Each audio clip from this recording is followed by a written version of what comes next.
नमस्ते, सत श्री अकाल। मैं हूं रजा और आप देख रहे हैं रजाग्राफी। ईरान पर बड़े हमले की तैयारी इजराइल कर रहा है। जो हमारी रिपोर्ट को नहीं मानते हैं उनको हमारा इतिहास रजाग्राफी का चेक करना चाहिए। जब जब हमने रिपोर्ट रखी है कुछ दिन बाद वो रिपोर्ट सही साबित हुई है।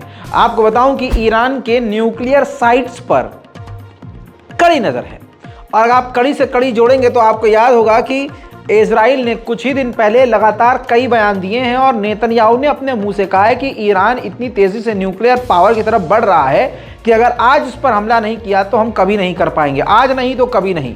यह बयान नेतन्याहू ने कई बार दिए। इसके बाद अमेरिका की डेलीगेशन चुपके से आ रही है। इजराइल के नेतन्याहू लगातार अमेरिकियों से मुलाकात कर रहे हैं और आपको बता दूं अब जो ताज़ा रिपोर्ट है वो है आपकी स्क्रीन पर। रिपोर्ट के मुताबिक भाई साहब, न्यूक्लियर फैसिलिटी ईरान की उड़ाने के लिए लगातार 5 से 6 मरतबा अपनी डिफेंस मिनिस्ट्री से मुलाकात कर रहे हैं। बड़े बड़े अधिकारियों से मुलाकात कर ली है और प्लानिंग पूरी तैयार हो गई है। ईरान पर न्यूक्लियर अटैक की साइट को उड़ाने के लिए जो तैयारी करनी है इजराइल को वो पूरी हो चुकी हैं। अब ये ईरान के लिए काफ़ी बड़ा चैलेंज है क्योंकि ईरान का डिफेंस इतना ज़्यादा मजबूत नहीं है। उधर यूएन के अंदर इजराइल ने ईरान को घेरा, कहा कि पूरी दुनिया को रिएक्ट करना चाहिए ईरान के ऊपर और कार्रवाई ईरान के खिलाफ करना चाहिए, जिस तरह से ईरान ने यूक्रेन के खिलाफ ड्रोन रशिया को दिए हैं। कल देर रात आपको एक बुरी खबर पहले ही बता चुका हूं ईरान से कि ईरान के अंदर एक हेलीकॉप्टर जिसके अंदर ईरान के स्पोर्ट्स मिनिस्टर से लेकर बड़े अधिकारियों समेत 11 से 12 लोग सवार थे, सब के सब घायल हैं और 2 लोगों की मौत हो गई है। ईरान के स्पोर्ट्स मिनिस्टर भी बुरी तरह से घायल हैं। बहरहाल आपकी स्क्रीन पर यह धमाकेदार जो मंजर नजर आ रहा है, जो आग नजर आ रही है, ये ईरान का वेयरहाउस है एलपीजी का, जो कि ईरान के हैमदान में है। नहीं पता ये आग कैसे लगी है, लेकिन ईरान का एक बड़ा नुकसान यहाँ हो गया है। उधर फेसबुक, ये जो खासकर सोशल मीडिया है, फेसबुक की खासकर बात कर रहा हूँ, मेटा की बात कर रहा हूँ, ये तो पूरी तरह से इस्लामोफोबिया फैलाता है, इस्लाम के दुश्मनों का सपोर्ट करता है और प्रोपेगेंडा सरकार के साथ मिलकर चलाता है। ऐसे में ईरान के अंदर फेसबुक बैन है, ईरान की गवर्नमेंट ने फेसबुक बैन किया हुआ है। तो फेसबुक मेटा ने ये रिपोर्ट जारी करी है जिसमें मेटा ने बताया है, फेसबुक ने बताया है कि बैन के बावजूद, इंस्टाग्राम पर बैन के बावजूद ईरान के अंदर 10 मिलियन से ज़्यादा लोग, ईरानी लोग हमारा इंस्टाग्राम यूज़ कर रहे हैं। यानी एक 2 कौड़ी का जो इंस्टाग्राम है, मेटा है, वो किसी देश को चैलेंज कर रहा है। खैर, दुनिया भर में मुसलमान जलील हो रहे हैं, रुस्वा हो रहे हैं, इज्जत ख़त्म हो रही है, तबाही आ रही है, भूकंप आ रहा है, बाढ़ आ रही है। ये सब इसलिए हो रहा है क्योंकि जो कुरान में लिखा है वो सब साबित हो रहा है। अब एक और अरब देश है, उसने भी इजराइल के सामने घुटने टेक दिए हैं। ओमान ने पहली बार इजराइल के लिए अपने एयर स्पेस यानी हवाई रास्तों को खोल दिया है। यानी ओमान भी अब इजराइल के आगे झुक गया है और अब उसकी तरफ नॉर्मलाइजेशन का हाथ बढ़ा ही लिया है। अब ओमान के ऊपर से इजराइल के जहाज़ ओमान के ऊपर से आ जा सकते हैं। इजराइल के लिए ओमान की नरमी ये जता रही है, बता रही है कि आने वाले समय में ये ओमान भी इजराइल के हाथों पर बैत कर लेगा। याद रखिएगा, कुरान में साफ अल्लाह ने कहा है जो भी यहूदियों के साथ है वो उन्हीं में से है। ओमान की परमिशन के बाद ओमान ने जो इजराइल के लिए नरमी दिखाई है, इसके बाद नेतन्याहू बड़े खुश हुए। नेतन्याहू ने खुश होकर कहा कि अब जो अरबियन पेनिनसुला के इलाके को इग्नोर करना पड़ता था और घूम के जाना पड़ता था, अब इंडिया से लेकर अलग अलग देशों की तरफ हमारे जहाज़ तेज़ी से पहुंच पाएंगे कम समय में। उधर देखिए, अमेरिका, इजराइल और ग्रीस ज़बरदस्त मिलिट्री ड्रिल कर रहे हैं। कहा यह जा रहा है कि ईरान के खिलाफ ये ड्रिल है। अमेरिका, इजराइल और ग्रीस ये ड्रिल ईरान के खिलाफ कर रहे हैं और मकसद इसके काफ़ी ख़तरनाक हैं। लेकिन मज़ेदारी वाली बात यह है कि इस ड्रिल का मकसद तीनों देशों में से किसी ने नहीं बताया है। उधर फ़िलिस्तीन में क्या क्या हुआ कल मैंने आपको बताया, देर रात को भी आपको बताया, लेकिन अब ताज़ा जानकारी बता दूं कि फ़िलिस्तीन अथॉरिटी ने एमरजेंसी मीटिंग यूएन की बुलाई है। साथ में OIC को भी कहा है कि एमरजेंसी मीटिंग करे और अरब लीग को भी संदेश दिया है कि एमरजेंसी मीटिंग जल्द से जल्द करें। उधर दोस्तों पाकिस्तान की बात करें तो एक लोहड़ा सुर पाकिस्तान से वो हमें ज्ञान दे रहे थे कि आपने हमारे पाकिस्तान के बारे में ऐसे कैसे कह दिया कि पाकिस्तान के ऐसे हालात है। अबे जबरझंटस इंस्टाग्राम पर बहस कर रहा था मुझसे ज़बरदस्ती। मतलब मैं एक तो खुद बेचारे पाकिस्तानियों की पाकिस्तान की मीडिया नहीं सुन रही है, मैं पाकिस्तानियों का दर्द समझकर पाकिस्तान की आवाज़ सारी दुनिया तक पहुंचाता हूं कि यार पाकिस्तान में ऐसा हो रहा है, इमरान खान के साथ ऐसा कर दिया, इमरान खान को गिरफ्तार किया जा रहा है, ये वो, और बदले में पाकिस्तान के अंधभक्त वहाँ भी भाई साहब वो आ गया, भाई साहब ये तो पाकिस्तान के बारे में ऐसे कैसे कह रहे हो, टीटीपी आतंकवादी नहीं है। अच्छा कमाल ये है कि मतलब ये अजाब नहीं तो क्या है, मुस्लिम मुल्क है पूरा, उसमें भी शांति नहीं है। मुस्लिम मुल्क है ना, शांति क्यों नहीं है, अमन क्यों नहीं है, आप क्या गरीबी बेहयाई क्यों है, इतनी जिल्लत क्यों उठानी पड़ रही है। इमरान खान पूर्व प्रधानमंत्री वो पहले ही बोल चुके हैं कि हमारे देश को चलाने के लिए, किसी भी देश को चलाने के लिए सिर्फ और सिर्फ पैसे की सबसे ज़्यादा ज़रूरत होती है, हमारे पास वही नहीं है, हमारे पास पैसा ही नहीं। और इमरान खान कई बार कह चुके हैं आपने घबराना नहीं है। अब ये पाकिस्तान ने कहा कि घबराना नहीं है, इमरान खान ने कहा, और इस वक्त पूरा पाकिस्तान घबराया फिर रहा है। इमरान खान के अंदर ये प्लस पॉइंट था कि अगला बंदा कम से कम अमेरिका के आगे नहीं झुक रहा था। अमेरिका लालच में था कि मुझे पाकिस्तान में बेस मिल जाएगा, लेकिन इमरान खान ने मना कर दिया। एब्सोल्युटली नॉट वाला भी भाई बहुत ज़्यादा चुभ गया अमेरिका को, तो अमेरिका ने खेला कि शहबाज शरीफ की सरकार वहाँ बना दी और कुर्सी छीन ली। ये सारा खेल बहुत बड़ा है, लेकिन पाकिस्तान के अंधभक्तों को समझ में नहीं आ रही ये बात।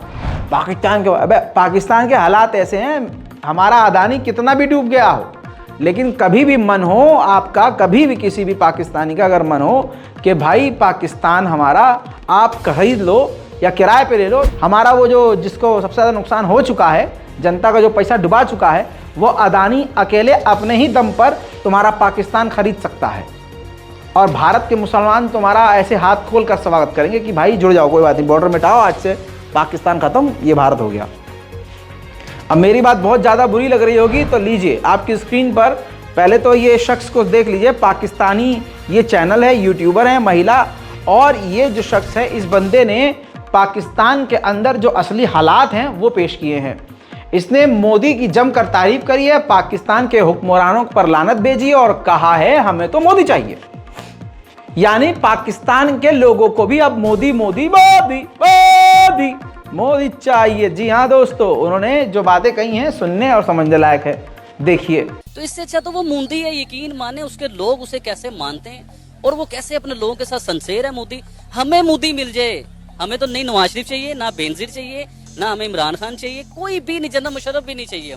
हमें सिर्फ प्राइम मिनिस्टर मोदी चाहिए जो इस मुल्क के टेढ़ों को सीधा करे, इस मुल्क की मैशियत को ऊपर ले। दुनिया के 5वें नंबर पे आ चुके हैं इंडिया वाले, आपको पता है, तो इस मुल्क को वो ऊपर ले कर दिया। यानी कि आप अच्छी जिंदगी गुजारने के लिए इंडिया के साथ मिलजुल के रहने के लिए तैयार, आप मोदी की हुकूमत को भी कबूल करने को तैयार हैं? जी बिल्कुल तैयार हैं। मोदी साहब ग्रेट मैन क्या कर रही हैं, मोदी कोई बुरा इंसान थोड़ी है।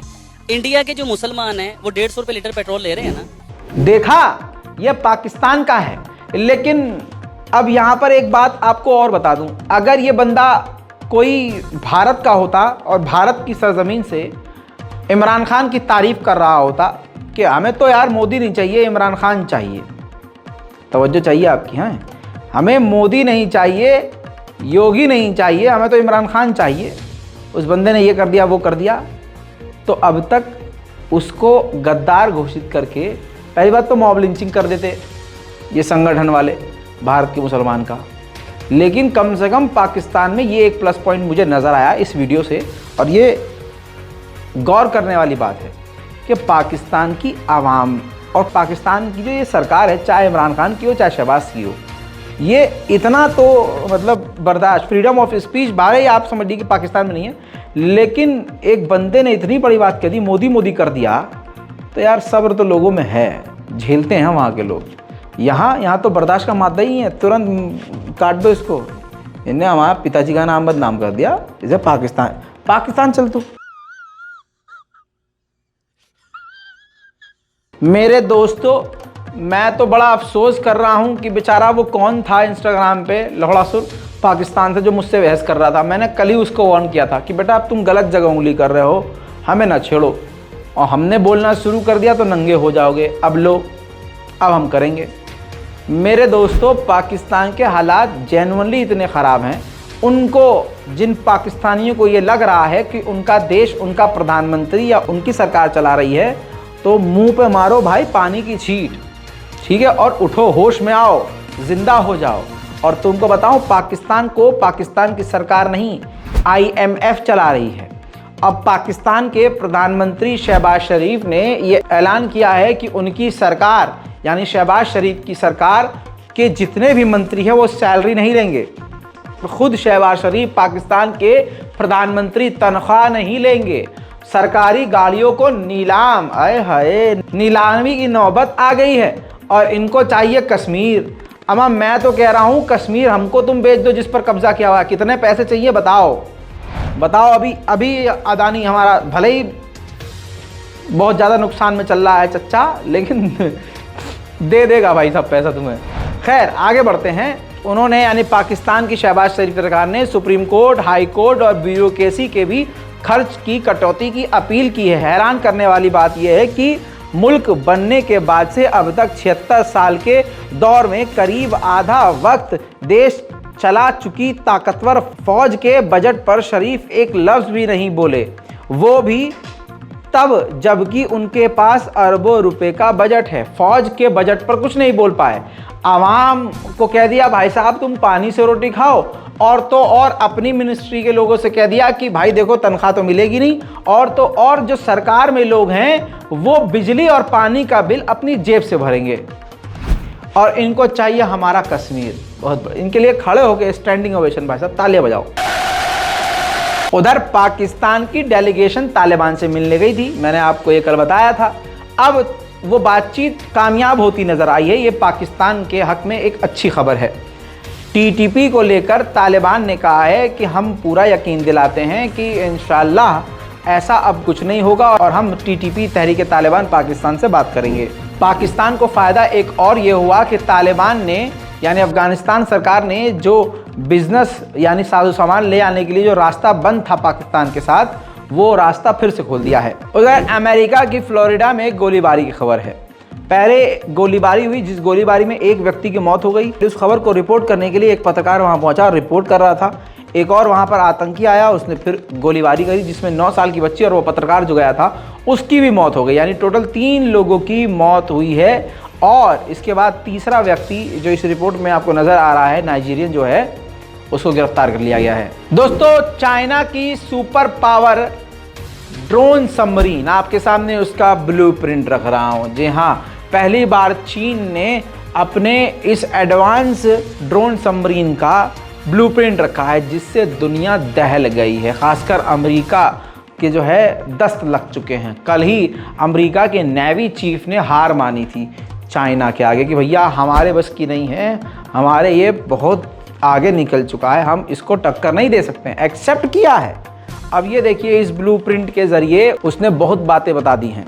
दोस्तों, गुपचुप तरीके से ड्रोन सबमरीन चीन बना रहा है। टॉर्पीडो समेत कई हथियारों से लैस होगी ये चीन की ड्रोन सबमरीन। 6 डिज़ाइन पर चल रहा है एक साथ काम।